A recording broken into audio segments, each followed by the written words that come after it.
Hi అండి, నమస్తే. నేను మీ వందన. ఈరోజు స్పెషల్ క్యాలీఫ్లవర్ వేపుడు అండి. ఈ విధంగా చేసుకోండి, నిజంగా చాలా బాగుంటుంది. ఎప్పుడు ఏదో ఒక రకంగా వెరైటీస్ తింటే మనకు కూడా సోల్ ఫుల్గా అనిపిస్తుంది అనమాట. ఇలా తినండి, నిజంగా సాంబార్లోకి పప్పు లేదా రసం కాంబినేషన్లో అయితే అదిరిపోతుంది. దీనికోసం ముందుగా నేను ఒక ½ కేజీ వరకు క్యాలీఫ్లవర్ని తీసుకొని ముక్కలుగా కట్ చేసి పక్కన పెట్టేసుకున్నానండి. ఇప్పుడు స్టవ్ ఆన్ చేసి ఒక బౌల్లో కొన్ని వాటర్ వేడి చేసుకున్నానండి. వాటర్ వేడైన తర్వాత కాస్త ఉప్పు వేసి ఒక్కసారి అలా కలిపేసి ముందుగా కట్ చేసి పెట్టుకున్న క్యాలీఫ్లవర్ ముక్కల్ని ఇందులో వేసుకున్నానండి. చాలా చిన్న ముక్కలుగా కాకుండా లేదా పెద్ద ముక్కలుగా కాకుండా మీడియంగా కట్ చేసుకోవాలండి.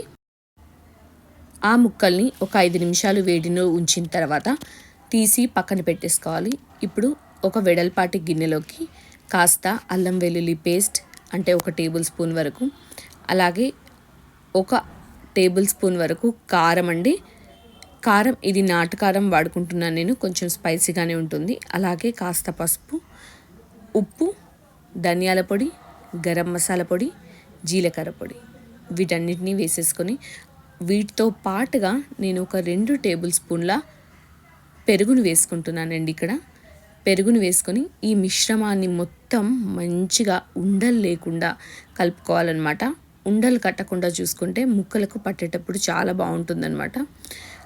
కొద్దిగా నేను వాటర్ కూడా యాడ్ చేసుకుంటున్నానండి. కన్సిస్టెన్సీ వీటిది బాగా లూజ్గా లేకుండా అలాగని బాగా చిక్కగా లేకుండా మంచిగా పర్ఫెక్ట్గా ఉండడానికి కొద్దిగా వాటర్ యాడ్ చేసుకొని ½ కేజీ ముక్కలకి సరిపడా నేను ఈ కన్సిస్టెన్సీని అడ్జస్ట్ చేసుకొని ఆ ముక్కలన్నింటినీ ఇందులో వేసి ప్రతి ముక్కకు ఈ మసాలా మిశ్రమం మొత్తం పట్టేలాగా కలిపేసుకోవాలన్నమాట.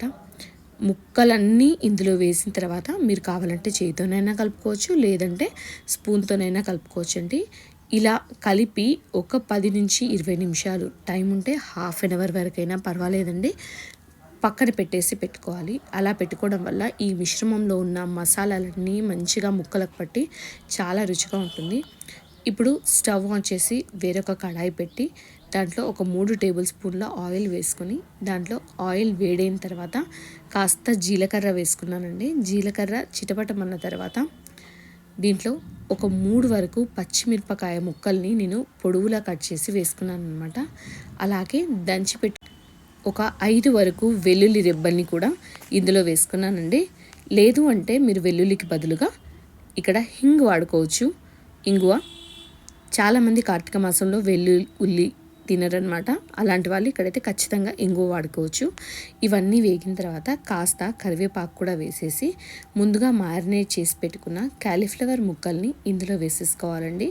ఇక్కడ ఫ్లేమ్ ఖచ్చితంగా లో ఫ్లేమ్లో ఉండాలండి, లేదంటే అడుగు త్వరగా మాడిపోతుంది.